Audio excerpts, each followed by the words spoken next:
Okay, so welcome to Fuji Educates, and welcome to really interesting stuff. Because again, Paul explained to you that we do educational program with friends from different DeFi protocols, and we're trying to educate not only our community but also our friends community and crypto community overall. So basically, today we will speak about Morpho, and at the end of the Fuji Educates, uh, our community members will ask some questions. So probably it will be like 40 minutes or something like that.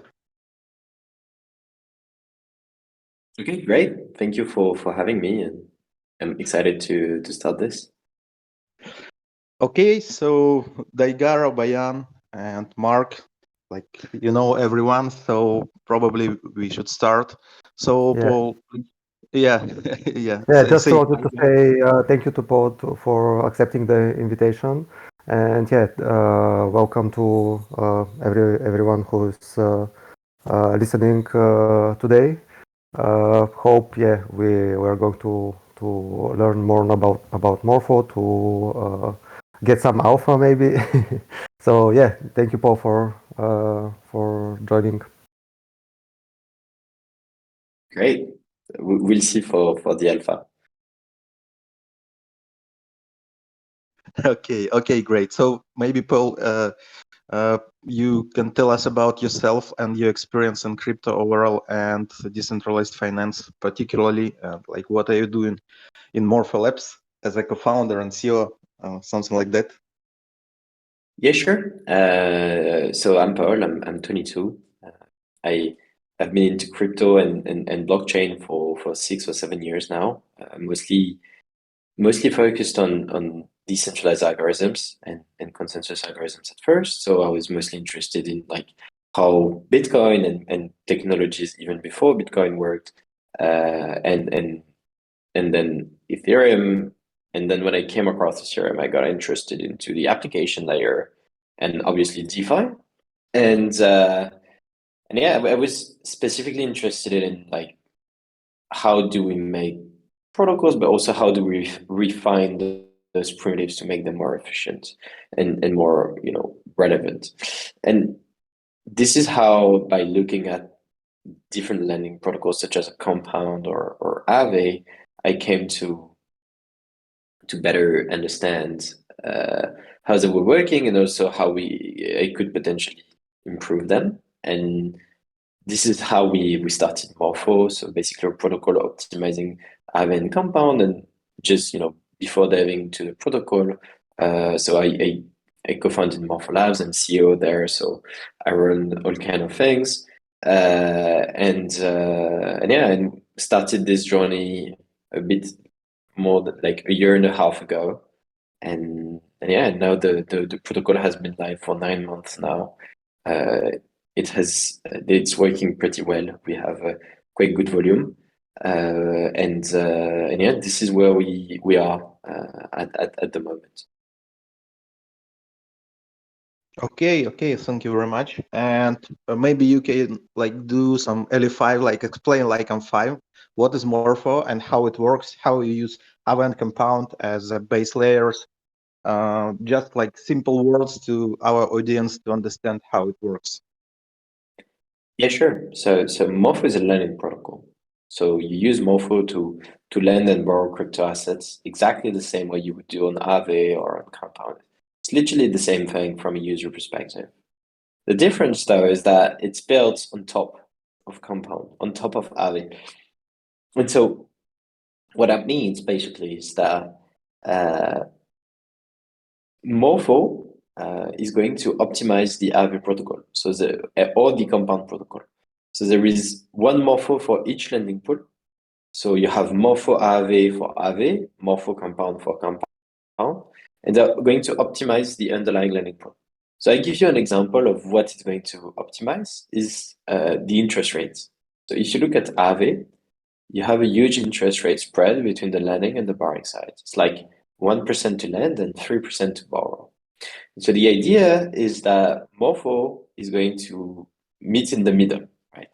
So it's going to introduce a peer-to-peer layer such that lenders and borrowers of Aave are going to be able to be matched peer-to-peer in the middle. So instead of lending at 1, they'll be lending at 2.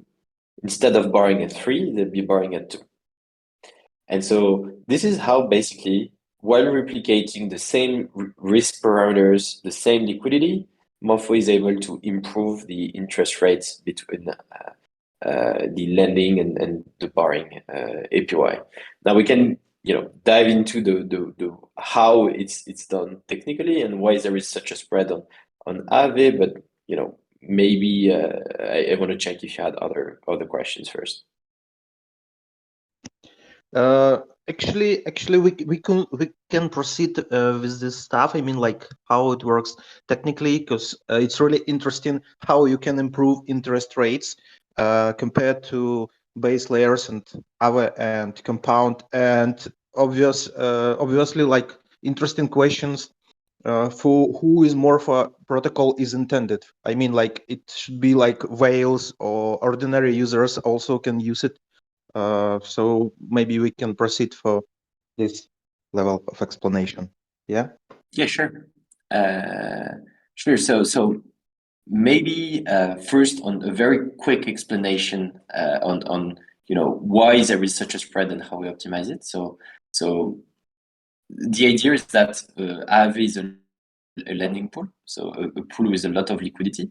You have many lenders and very few borrowers. Okay, so the many lenders are going to share the interests paid by the few borrowers. So one borrower is going to pay 3, such that 3 lenders are each earning 1. And this is where the base mechanism that Morpho is improving by matching users peer-to-peer and enabling borrowers and lenders to meet that too. But anyway, so that's the slight technical explanation. Now coming back to your point on the usage of Morpho, basically the user profile of Morpho is the same as Aave and Compound. So if you land on Aave, then lending on Morpho Aave is just going to be better rates for the same risk parameters and the same liquidity. So the additional risk you take is the smart contract risk that is on top, which is Morpho is introducing. But apart from that, you're just getting an enhanced experience compared to Aave. So Aave users have a direct incentive in moving to Morpho Aave. Compound users have a direct incentive in moving to Morpho Compound. So yeah, the user persona of Morpho is mainly the Aave and the Compound user. That said, there is okay, so as I mentioned, there is extra code, so extra smart contract risk, but also slightly extra gas cost, where basically the cost of using Morpho is usually twice as much as using Compound or Aave in average. So basically, you can expect that the users of Morpho have slightly more money because they have a higher gas cost, but it's not so significant. It's like 2 times the initial gas cost. Yeah, okay, understand the difference. So basically, it doesn't make sense like going on mainnet with some small amount of money to provide liquidity, for example, because you will pay for gas, I don't know, like $30, like some periods, yeah, like. Yeah, no, definitely. Yeah, if you're planning to lend $100, like even Aave is not a nice place for you. Like it's too much gas to pay. However, if you're lending like more than 5,000K, for example, like $5,000, then it starts to becomes very interesting. Yeah. Okay, understand. And as far as I remember, last year was started program to farm Morpho tokens. It like MECT token, which is not transferable and it's locked. So this is program currently also going, or it already stopped? Yes. So the current program is basically that the Morpho protocol. When you supply on Morpho Aave, you'll get better rates than Aave, and on top, you'll get Morpho tokens. So those tokens are not transferable, okay? They might become transferable one day, okay? But as of now, they're not transferable. What that means basically is that as a lender, you or a borrower, a user of Morpho, basically, you're going to earn some Morpho token, but they don't have a price at the moment, okay? Because they are not tradable in any place. Yeah, okay, I understand. But for example, if I want to provide 10,000 USDT in the pool, for example, like equivalent, and how many tokens I can get, like from 1 month, or like it's like maybe. Oh yeah. Yeah, no. So this is this is written like in the distribution of, so on Morpho it works in epochs. So every in ages. So every age there is a new, like, some sort of rule of distribution, and each age is broken into epochs, and each epoch you basically going to receive the tokens, and it's there is a certain rate at which a pace at which tokens are emitted. So basically, you know, and it's written in the front end. If you use the Morpho Association front end, you know exactly how many tokens you're getting. Oh, cool. So basically, it's like some common pool tokens for all lenders in this epoch, in this age, and you can see in Morpho UI how many tokens you can get, for example, in this epoch. Yeah, right? Yep, exactly. Yeah. Okay. Really interesting. I think Daigaro Bayan has a question. Yeah. Yeah, I have a question. Let's get back to the matching part, the most interesting part of the Morpho protocol. Can you, Paul, can you tell us a bit more how this works? For example, the peer-to-peer matching. Like, should it be there the full? For example, I want to borrow 10K, and there should be available 10K to be matched, or I can be matched only for half of the amount that I want to borrow, and vice versa for the lending. I don't know what is the, actually it's a follow-up question. What is the ratio between lenders and borrowers on Morpho? Yes, so it's a good question. So basically, on Morpho, it's a many-to-many relationship with no need to have exact match. So what it means is that basically you can be matched with anybody with any amount, partially matched, not partially matched, etc. So for example, if I lend 100 USDC, maybe a borrower is going to come and borrow 20, and I'm going to match partially with this guy. And then there is another guy coming, is borrowing 80, and is going to also match the rest of my liquidity. So basically, liquidity is matched and unmatched, and it does not matter about like the volume or like the amount that is. It does not need to be an exact match. Like Morpho does not need to have two people exactly at the same number in order to be able to match. It just needs liquidity on the borrower side and on the lender side to match it. Now, to answer your second question, which is, so no, maybe, does that answer the first question? Was that clear?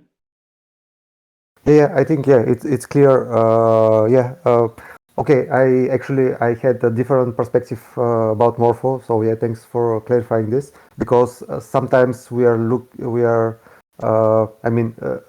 seeing as P2P, peer-to-peer matching, while I think what you described is actually something maybe coming to the same result, but this term maybe is not properly used. Yeah, no. Right? No, I agree. So we say that to simplify, but Okay. in practice, Got it. the way it works is that peer-to-peer is a state. Either liquidity is matched peer-to-peer, or it's on the pool.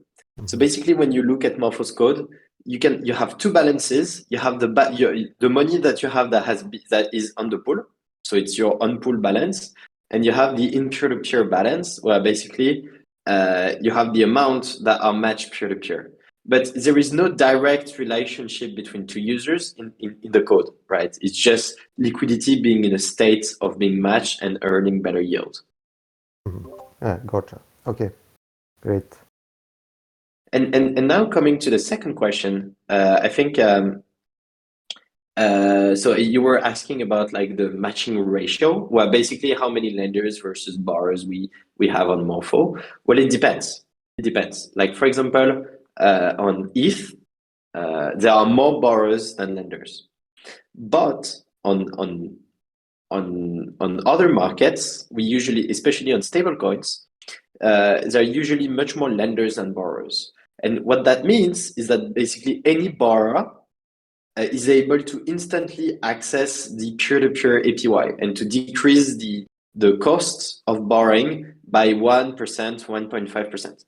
So that's the general idea. And this is amazing when you think of it, for example, like if you have Morpho Compound, Morpho AV, and if you have Fuji, for example, then not only you're able to aggregate between the two, but on top of that, you're able to get the peer-to-peer improved rate of the two, which is quite insane when you think about it. It's like literally the cheapest way of borrowing, like I don't want to say in the world, but DeFi borrowing costs are very, very, very low. And it's the cheapest of DeFi if you do an aggregation of the peer-to-peer API. So it's basically probably one of the cheapest way to borrow stable coins. I mean USD in the world almost. Yeah, especially in this economical definitely. environment. Exactly. Yeah, and actually, this is what exactly we are going to do with our V2. So yeah, Amazing. Yeah, looking forward to push it to the public. Yeah, also just the community. I mean, this is an alpha, right? If they want to do leverage of any assets, I think then Morpho right now is probably a good place to borrow stables. Yeah, no, definitely. And I mean, it's always better if it's aggregated. But yeah, potentially with opportunities with like the upcoming version of Fuji, etc., it will be even better.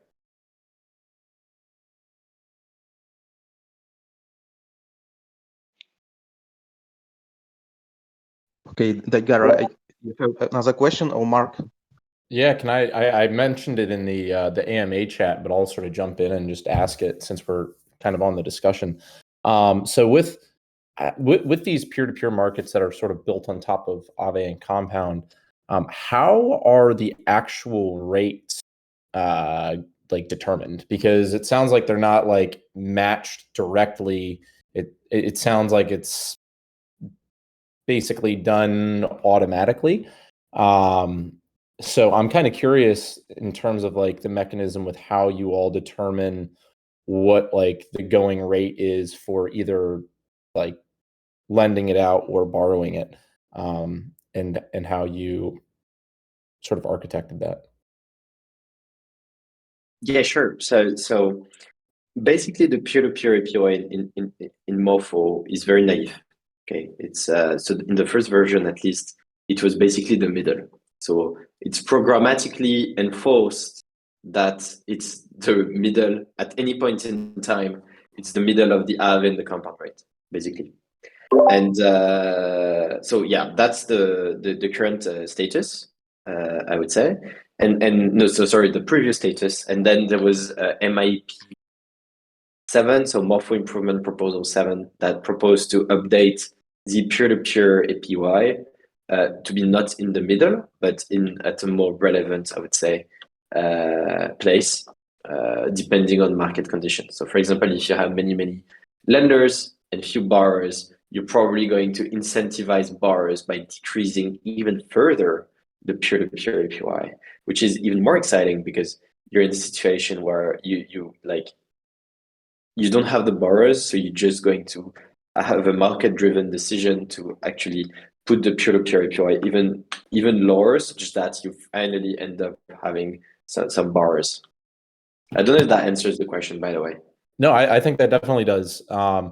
And so with this new mechanism from MIP7, that's now allowing I guess it could fluctuate previously, but now it's able to fluctuate completely between both the borrow rate and the deposit rate. And it's not just like an average between the two. Is that correct? Yes. So to be more accurate, so it's there is an off-chain formula. And basically, since it's there is no need to arbitrage like every second the rate.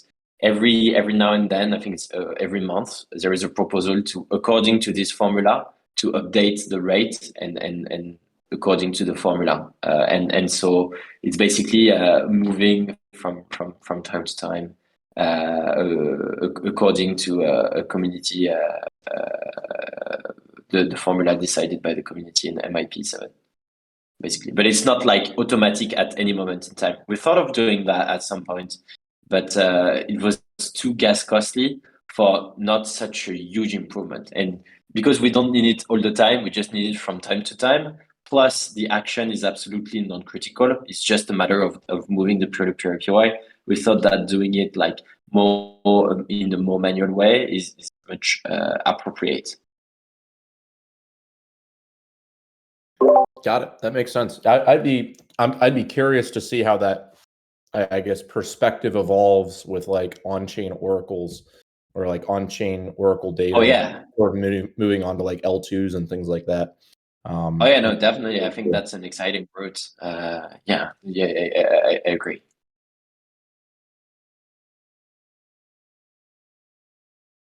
Okay, really interesting. And I'm curious. So Morpho started like obviously with cornerstones, Avant Compound, and do you have any plans to expand to maybe to other chains, other protocols? For example, Arbitrum currently really explodes, and some cool protocols like Radiant working there, etc. So, what do you think about maybe expand Morpho model to another chains or something like that? So the way we're thinking about like the future of Morpho is actually very simple. What we want to do is lending, and we want to stay primitive. It's like we want to stay in the mechanism of like how do we do a lending protocol and how we do it in the best possible way. And this is why like we feel like the abstraction layer, like aggregating and cross-chain, etc., it's obviously a full-time job. Like this, we can't, like, it's, to be honest, it's too hard for us to like do at the same time a full lending protocol and at the same time being on multiple chain, etc. Not saying that we could not do it, we could do it, but it's not our focus. Like our focus is building the most relevant lending primitives first on Ethereum. And once we have the most relevant lending primitives on Ethereum, then we might think of moving, to other chains. But for now, this is like we feel like there's still a lot of work to do in that field. And for now, we'll stay on Ethereum. At least this is the position of Morpho Labs, right? Now the code is obviously open source, and if someone wants to deploy it on other chain and gives the ownership to the Morpho DAO and propose it on the Morpho DAO, etc., then of course they can do so. Yeah, this is very interesting approach because I mean, like I would seem logical, for example, to follow, for example, where Aave get deployed. Like they have, like, because Aave is, I think, much bigger market for Morpho than Compound, and it would seem natural to follow where Aave get deployed, where they have enough liquidity and to optimize for lenders and borrowers. But yeah, really interesting perspective of how you see the future. But As far as I know, you will deploy a separate pool for AVV3. Is that correct? Yes. So we have Morpho AVV3 ready to go. We're just waiting for the publication of the last audit that we have, and also So this is one of the things we're waiting, and but I think we're still unsatisfied, like with the current mechanism. Of course, we're happy. Morpho represents like 600 million of TVL, which is amazing for us, at least. But we feel like the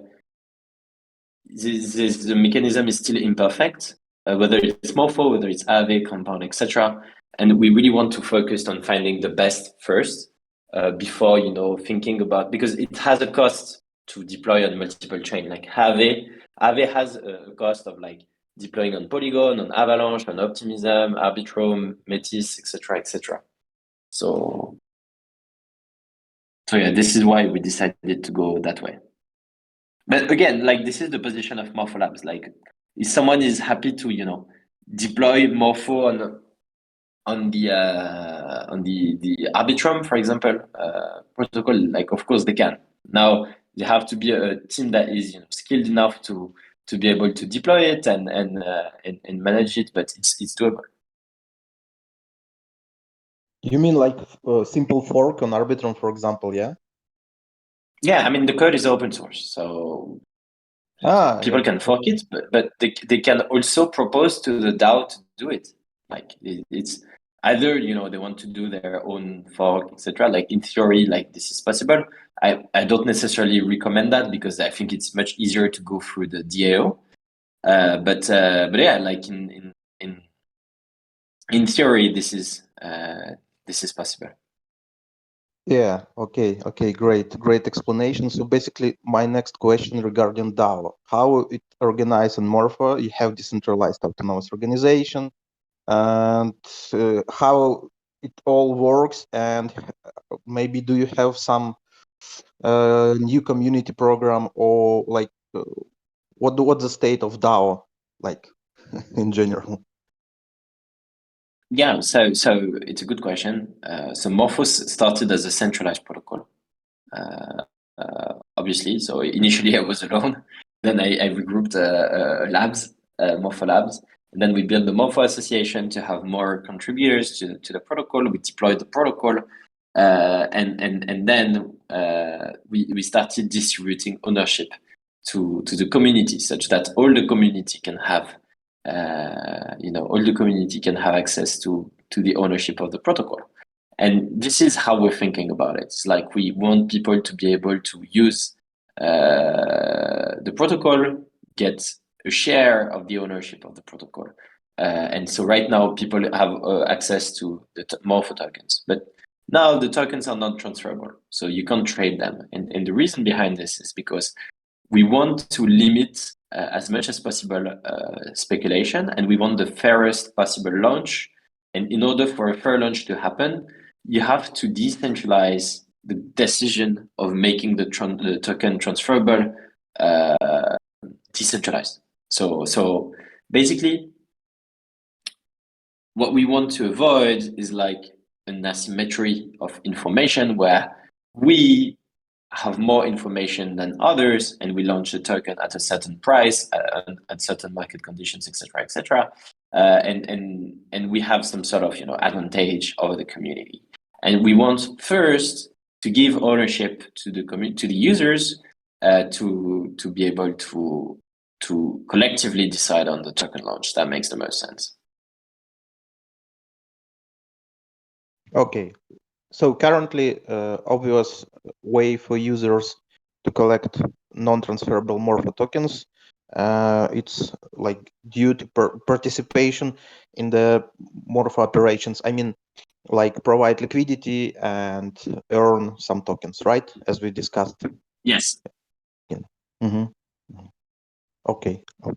And you don't have any program like for community, maybe contributors, or I don't know, like another ways? Oh yeah, no. So this is something we're actively working on at the moment, but it takes like time to organize and just to do right. And yeah, so basically, yeah, this is something we've been considering, but in order to do this right, in our opinion, it's hard. So we hope to, like, this is the Morpho Association that is working on this, but until we get a full, contributor program that is well organized, etc., it might take some time, to be honest. Yeah, okay. I just curious because I believe that our community members also, like, for example, we are running interesting community programs. Fuji Educate is one of them. And by the way, guys who listen now, don't forget to do screenshot, because you should use this screenshot as a proof of attendance. So return back to Morpho. That's what's my question, because I know that a lot of people in crypto look into opportunity to realize they best efforts to contribute to different protocols and not even like earn money, but probably like be like shareholders. Yeah. So that's why I asked. Yeah, no, definitely. Okay. So I have probably last question regarding current state of money markets. Do you think that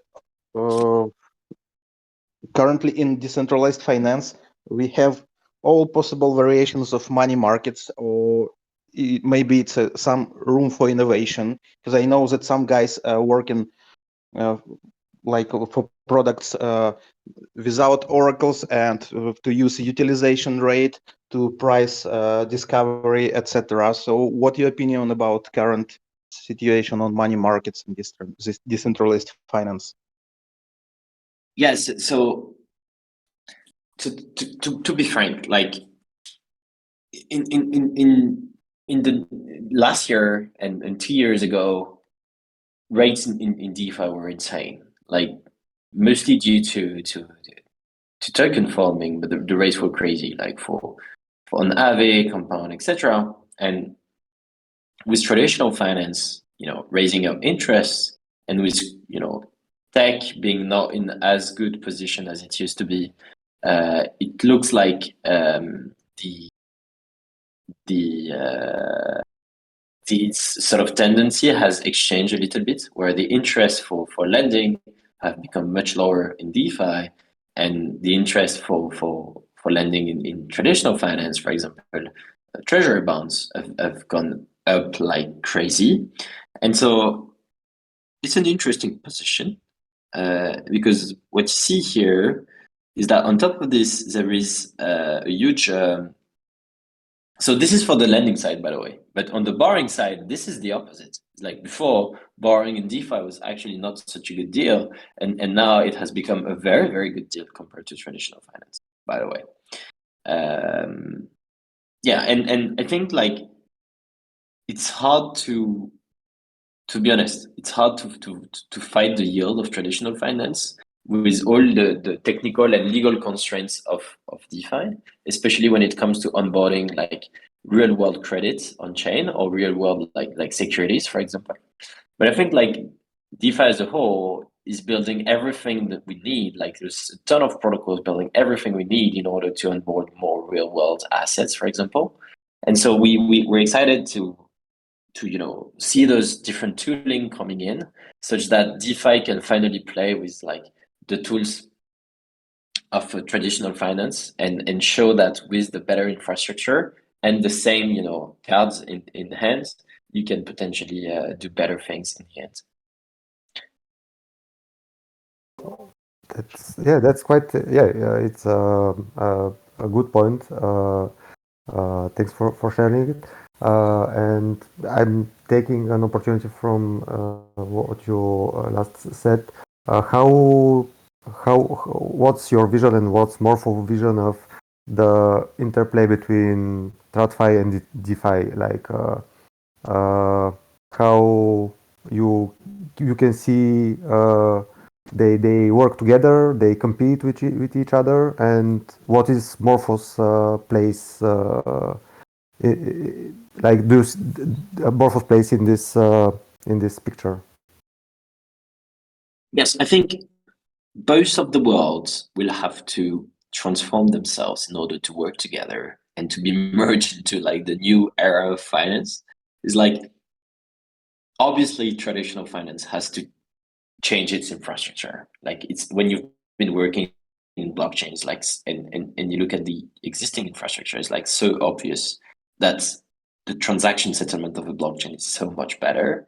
So it's inevitable that in some day, in some form, they'll be playing with the blockchain at some point. But on the DeFi side, it's inevitable that fully permissionless lending protocols that in which you cannot, for example, impose any of your conditions. For example, as a lender, I may not want to be mixed with some kind of people because like my country forbids me to do so, or I don't want to receive money for a certain type of people, etc., etc. Well, I need to impose some sort of conditions. And today, DeFi was not built for that. It's just and I think like there is a point of convergence where DeFi progressively evolves such that very regulated players are able to play. And on the other hand, you have the traditional finance world that is adapting its own, internal back office and infrastructure to adapt with like the future infrastructure, which is like the blockchain. So this is the way I see it. Some people argue that DeFi is going to eat traditional finance. I hardly believe that we are going to, without the help of traditional finance itself, to be as useful as we could be if we're playing with traditional finance players. Does not mean that we have to forget everything of the DeFi principles, of course, but just means that we need to find, a middle ground where, they are able to play, they are able to bring DeFi to the masses, while, keeping in mind the North Star, which is bringing, efficient, resilient, and open financial services to everyone.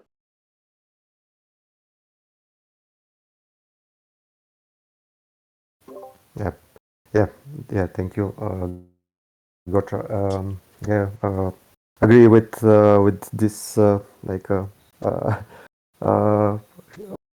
overview of the current state and the future, and how we connect all the missing parts in this picture. Yeah, thank you. Okay, so Daigara and Mark, maybe you have questions because we are like speaking 40 minutes, and I believe that we should towards to the end. Daigara, Mark. Nothing on my end. Yeah, everything good on my end. Really, really good insights, Paul, about how you see the future of DeFi and the values that DeFi stands for. Really good. Yeah. Nothing prac, so you can continue. Okay, so let me check. Oh, we have only one question, and by the way, today only 69 people participating, and I believe it's due to Arbitrum airdrop because most of them already celebrating, so that's why not so much people today. Because actually, usually we have like almost 300 people who are Fuji educates. Sorry for that. Like, I believe Yeah, they no all worries. celebrating. Okay, so we have only one question regarding token. Do you have like plans when it will be transferable and what's the price and token generation event? But okay. Yeah, so I mean, I answered that question is like, I think it will be a community decentralized decision. Like it's one function to activate, and it's decided by token holders. So the answer is like token holders decide, basically. Okay, great. So as far as I can see, we don't have any questions. Mark already asked regarding variable rate. And okay, so Paul, like really thank you very much that you've found time to visit Fuji Discord. and like I will publish record on our YouTube channel. Then we'll send you a link, and like it was really interesting and like really good to know much better Morpho protocol and Morpho DAO and your plans and your vision about decentralized traditional finance. So thank you very much, and like it was really cool and interesting. Thanks again, Paul. Thank you very much, guys. That was a pleasure. Thank you, Paul, and thanks to the whole community and all people listening today. Yeah, thank you very much. Appreciate it, and look forward to working with you guys. Yeah, sure. Have a nice day, everyone. Bye. Right. Cheers. Bye, See ya. bye, guys. Bye.